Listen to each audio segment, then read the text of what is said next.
একটা ছিদ্র বন্ধ করতে গেলে আর একটা দিয়ে পানি পড়ে। এইভাবে আর কতদিন? টিনগুলো সব জং ধরে ধরে শেষ। ছেলের কাছে চাইলেই তো পারো, ওরে মানুষ করতে গিয়াই তো সব। না না, আগামী মাসে পেনশনের টাকাটা পেলে। খোকা, কেমন আছিস বাপ? আমার দাদু ভাই কেমন?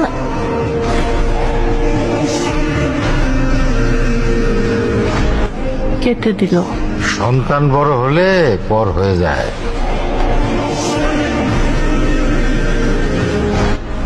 আমরা অযথাই চেষ্টা করি ধরে রাখার। চলো না দাদু ভাইরে দেখে আসি। নিজের নাতনিরে দেখতে যাব, তার জন্য কারো অনুমতির দরকার আছে নাকি?